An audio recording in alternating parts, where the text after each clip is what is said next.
I just want to thank Hope Ireland for having me here today, because this is a really important topic. It's a really important topic for us as a country. It's a really important topic for us as a society, because we want to actually provide caring, compassionate care for persons who have advanced and serious illnesses. That's what we want to do. We want to provide caring, compassionate care for persons throughout their illness journey. As Dr. Ira Byock says, we actually want to provide the best care possible. At least that should be our goal of care, I would suggest, the best care possible. So but this comes to mind. I mean, I'm sorry I missed a good bit of the morning session because I'm actually on call, so I missed the morning, apologies. But one of the things that strikes me a lot, and I'm sure it strikes many people here, is the importance actually of language when we're talking about even the term assisted dying. And I'll come into that term more in a minute. But Michelle Obama, as you know, the former First Lady of America, talked about how important words are. Words matter. Every word you utter has consequences. And again, Daniel Goleman, who I'm sure many people are familiar with, who speaks about emotional intelligence, he emphasized the importance of compassion and true compassion, that it means not only feeling another's pain, but also being moved to help relieve it. So really what we're talking about, when we're talking about care of persons who have advanced progressive illnesses, care about persons who are close to dying, is that we want to provide compassionate care. But there's a caveat on that. Compassionate care is safe. So we want to provide compassionate care, effective care, all right? So this reminds me of what we spoke about a moment ago about assisted dying. What do we mean by assisted dying, and what clarity is there? Well, the example that I'm going to use is the Times in the UK and the Irish Times here, because both are publicly campaigning for the legalisation of assisted dying.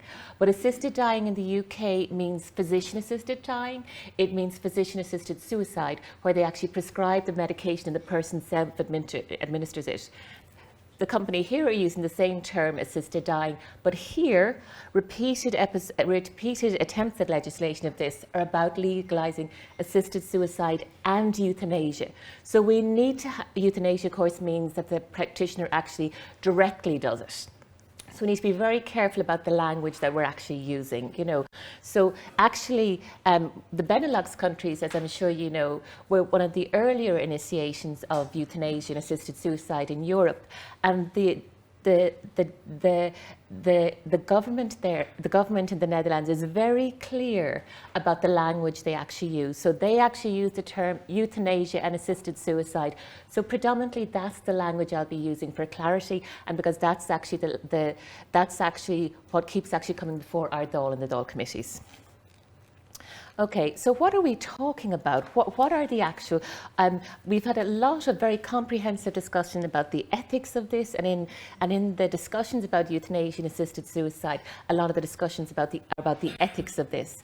But actually, I'm going to come from a little bit of a different perspective, if that's okay, because I'm, as a doctor, as a healthcare professional, as a healthcare worker, I'm really interested in quality in care. So when we're thinking about quality in care, everything unfortunately has a side effect.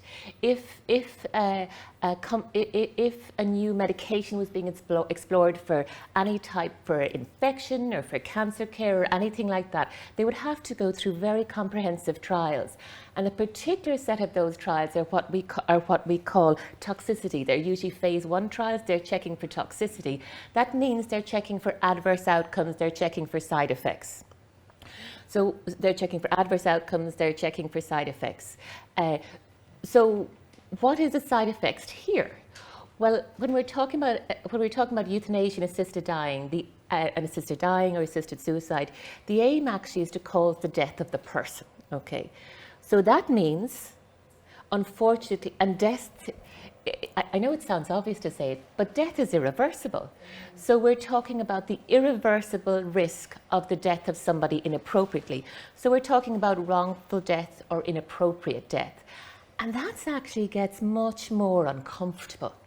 You know, I mean, like when I take Augmentin when I have a chest infection, I'm pretty definite I'm going to have a horrible nauseated stomach for the week. I'm pretty sure, maybe I shouldn't have named the antibiotic, but I'm pretty sure that's going to happen. I'll be nauseated for the week on it. But that's just nausea. And I know ultimately the antibiotic is going to help me. But we're talking about something that actually causes death. So we need to have a really high standard for this in terms of how acceptable is inappropriate death. And why am I so worried about this? So at the moment, and as you can see, I'm not a legal person, so I'm looking at this very basically. So at the moment, EAS, euthanasia-assisted suicide, is legal in Ireland. That means there's no risk about having wrongful death. We do still need to improve our quality of care. We definitely need to have better social care. We need to have better social supports. We need more home help. We need more access to mental health and palliative care for patients and their families. We need all of that. But actually, somebody isn't going to die inappropriately because we don't practice euthanasia-assisted suicide. Once legalised, the question, or if legalising, the very difficult question for our legislators is, what is the acceptable rate of inappropriate or wrongful death of people? And that's really disturbing, to my mind. And I suppose I'm sure, like many people here today, very concerned about all the humanitarian crises and the wars that we're seeing, including and so it's been actually so as a way of dealing with that, I've been reading actually and watching videos of John Hume, the magnificent peacemaker and Nobel Peace Prize winner. At one stage he said, and he was of course talking about extreme conflict situation, there is not a single injustice in Northern Ireland today that justifies the taking of a human life. So if we're extrapolating that to healthcare or health and social care, what actually justifies putting people at risk of inappropriate death? It's a real big challenge.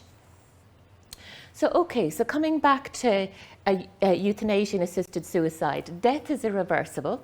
It sounds silly to say it, but death is irreversible. So we're talking about the risk by having this.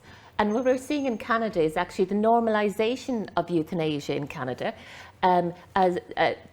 So if death is irreversible, what's the risk of wrongful or inappropriate death? Who is at risk of this from it becoming part of our society and part of our healthcare? So obviously we need to consider persons who may be at risk or more vulnerable, older persons, persons with disabilities, persons with mental health issues. So we need to consider factors like coercion and abuse of older persons, safeguarding issues, societal coercion, including othering, people feeling a burden, ableism, insurance implications, impact on care, and then discrimination. And what Mr. Schadenberg, I practiced a little bit, explained a moment ago actually was about in Canada the progression of euthanasia, and in Canada where they have made over 99% are in practice are actually euthanasia rather than assisted suicide. So what we see happening in other countries that have actually already introduced forms of assisted suicide, whether it was assisted suicide or euthanasia, what happens in practice is that it's introduced for a section of society. So a section of society, typically persons who have terminal illnesses, are considered different. They're considered different and they're being treated differently. So actually when it's introduced, it's a form of discrimination towards them and othering of them, saying that different rules apply to these people. But once it's legalized, it becomes discrimination towards others, that it is legal for a certain part of society and not others. So that's really important. Once the door is opened, there's no stopping. So, and the other issue that's coming to mind to me when I think of this, and again coming back to quality, is healthcare error. We're human, we really do try our best, but actually we're human, we do make mistakes, or mistakes can happen somewhere through the system. And how do we decrease healthcare error? And this, of course, is in the context of if something is introduced, the aim of it is to cause death. So I suppose one of the ways to do this is actually to look at what's happening in other countries, and obviously starting with the Benelux countries, because they were one of the earlier countries here in Europe to introduce this. So Canada was discussed very comprehensively by Mr. Schattenberg already. So, but those are just a few references that may be of interest to people. I would highlight that the normalisation of euthanasia in Canada, and that actually was based on their original protocol, what's now called Track 1. Things have obviously changed dramatically, and that they've actually been criticised by the United Nations, by the United Nations, because of the risk towards persons with disabilities. The Groningen Protocol has already been alluded to by Mr. Schattenberg. So that's actually already that's been in practice for quite a long time, actually, in Belgium, and it's about the euthanasia of severely ill newborns. So I don't know if it's come up already this morning about the case in the Netherlands where a person with dementia, you've discussed it already, and soon we'll come to Australia. No, so Australia is getting used more recently as an example of places that have supposedly successfully introduced assisted suicide and euthanasia. But it's really important to look at those stories and that data very carefully, and remembering that euthanasia and assisted suicide is only introduced very recently in Australia. It's been introduced state by state, and actually, although legalised in New South Wales, where I myself have family, it's not actually going to start in practice there until the end of this month.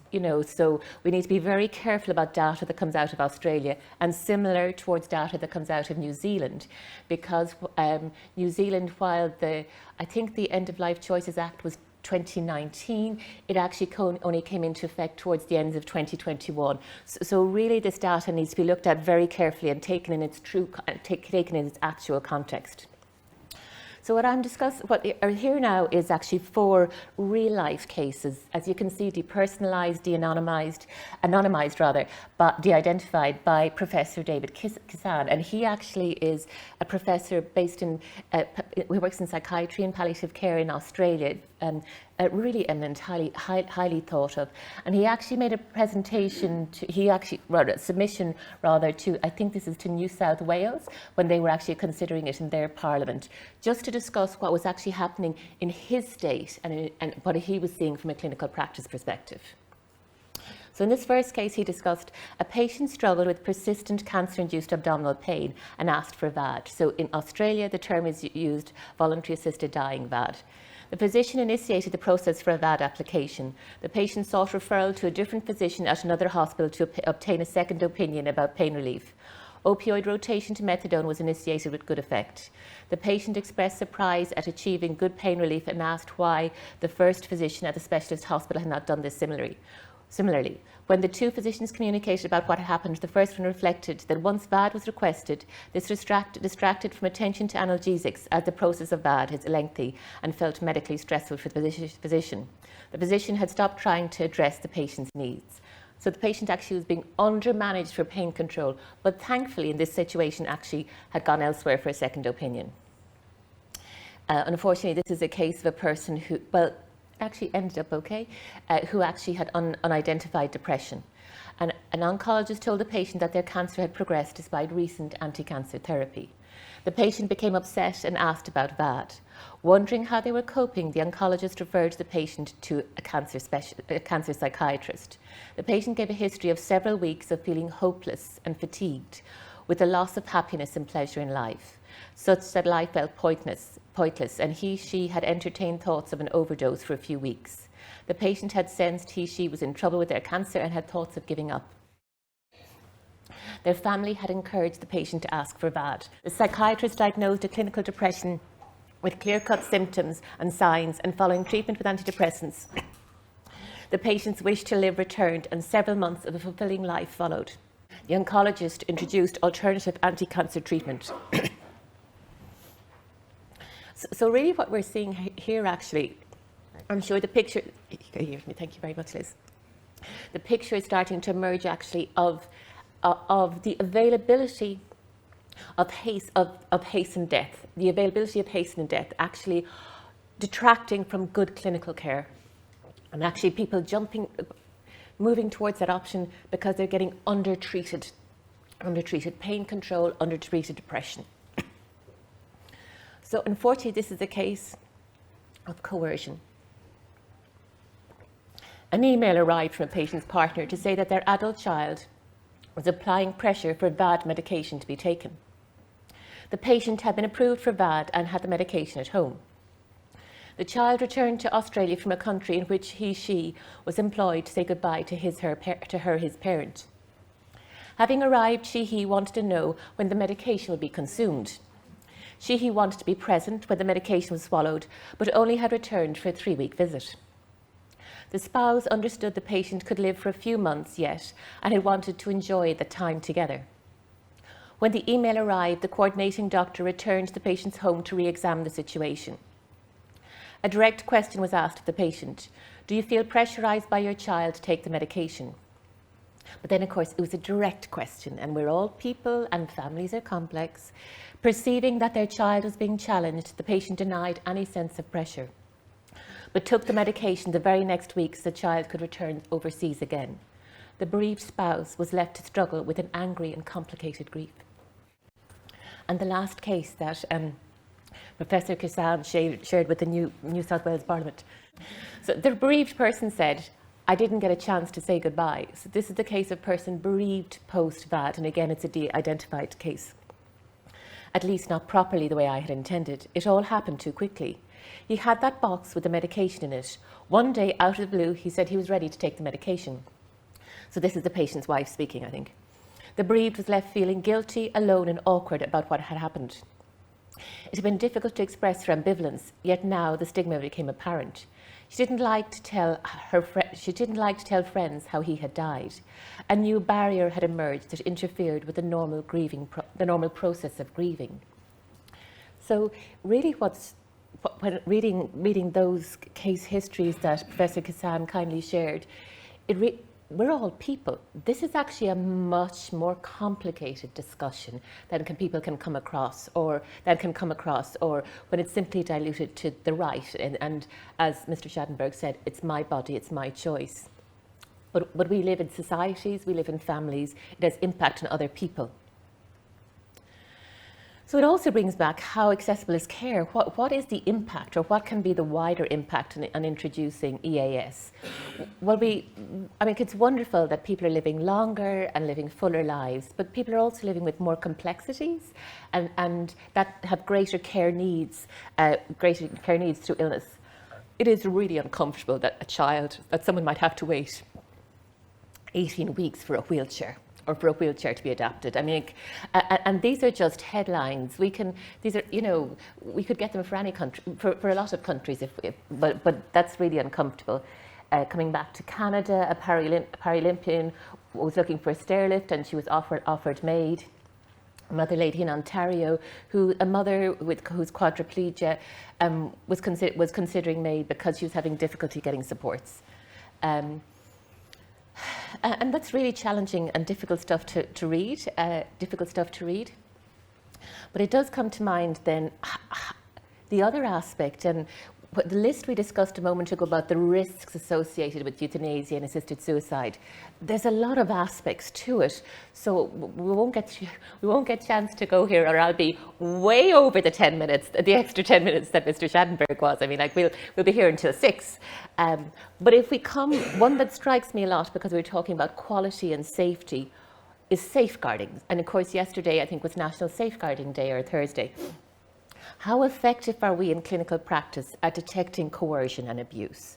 And obviously, abuse being obviously kind of sadly at a very extreme end, but coercion can take a toll. When considering EAS, we are very concerned about people feeling pressurized into ending their lives, that the right to die can become a duty to die. That's what we are particularly concerned about. So how good are we at detecting abuse of older persons, or abuse in adults? So these are from the HSE safeguarding report of last year, and I have to caveat that by, in doctors, we're not the experts in abuse detection, and we're not the experts in coercion detection. So it troubles me a lot that in a lot of proposals about legalising assisted dying, a supposed safety net is that there'll be 2 medical assessments, 2 medical practitioners will exclude the existence of coercion. But is that really a safeguard? So as you can see there, now the way they're collecting safeguarding reports has actually seemed to have changed in the last number of years. Up until 2014, there was a different different report on older abuse. So now actually the more recent ones actually are safeguarding for kind of like all adults 18 and up. So as you can see, there's obviously of people who referred, over 70% of them actually were persons who were in disabilities, and we can see there 13% were referrals from primary care, 2% from acute hospitals. So who is actually making the referrals? Well, obviously a lot of them were people in were professionals or people working in voluntary services. 3% of referrals were from hospital staff and 1% in general practice. And that doesn't mean those people are bad doctors or anything like that. It reflects how complex this is and that it's outside our area. So the idea that 2 medical assessments is a safeguard to prevent coercion, it's, you know, we need to be very open that this actually isn't a safeguard, that actually we when we are concerned, we refer to our social workers, we refer on accordingly. It's not a safeguard. And then what types of abuse actually happen, as you can see, and that's going by age. So the real lines when we're talking about older persons, the colours we're looking there in particular are the red and the green, like the second and third in each section. And people are unfortunately more at risk as they get older, and predominantly, unfortunately, abuse that people experience these report that has been reported are psychological and physical, and psychological and physical. And I don't want to focus entirely on that, but it's just an important aspect that we don't actually consider, about the risk of coercion and how good are we actually detecting it as a society already. I should check, am I okay for time for a little bit longer? I'll wrap up in a minute. So this is actually a really important document that has just come out from Denmark. So the Danes, fellow Europeans like us, they want to be a caring, compassionate society as well. And they too are actually grappling and considering about euthanasia and assisted suicide. So this was published early last month. They finalized it late, and 16 out of 17, so basically an almost unanimous report, opposed and advised against the legalization of euthanasia. Why? They said the very existence of an offer of euthanasia will decisively change our ideas about old age, the coming of death, quality of life, and what it means to take others into account. If euthanasia becomes an option, there is too great a risk that it will become an expectation aimed at special groups in society. So other suggested safeguards, looking at other suggested safeguards, prognostication is unreliable. We cannot predict that somebody has 6 months to live. We predict in terms of, and they're only predictions, because sometimes people thankfully do better than we expect, and we see that all the time. Sometimes people do better than we expect, and sadly sometimes unexpected things happen, things change. The change of mind times, from when someone can make a request to when euthanasia assisted suicide is enacted, they decrease over time in practice once it's introduced. I noted that it's made the Irish doctors versus the Irish doctors for medical assistance in dying. In their Dáil presentation, they were talking about a 2-week time, but that it'd be five days if somebody actually was in serious marked distress. It's not consistent with Wish to Die study, with Wish to Die research. Over time, I don't really like the term slippery slope, because actually what we're seeing is expansion. You know, what we see is change in eligibility and expansion, and it increases over time in the countries where this is introduced. As I mentioned a moment ago, how hard it is to exclude coercion. In Oregon, they have recently introduced, and Oregon is often used as kind of an example of how there's been lack of change, of how well this has been done. They destroy their data after 1 year. They've recently introduced out-of-state assisted dying. So assessments can be done by telehealth. Assessments can be done in Canada by telehealth. There's now no euthanasia-free space in Quebec. Health services have to provide euthanasia. So there is a huge challenge in terms of, I suppose I'm biased because I work in palliative care, and people do not have any, they have to provide it in hospices and palliative care units. In Canada, patients, once someone's decided that they want to avail of assisted dying, they're kind of, I don't have the right phraseology, so apologies. So the organ donations at charities get informed, so they actually contact them directly. There's a lot of worrying stuff happening. And again, I keep coming back to if euthanasia and assisted suicide is legalised, what is the appropriate amount? What is the appropriate amount of inappropriate deaths? How many people can die in error for it to be okay? And that's it. Gramila Mahagi. Thank you very much.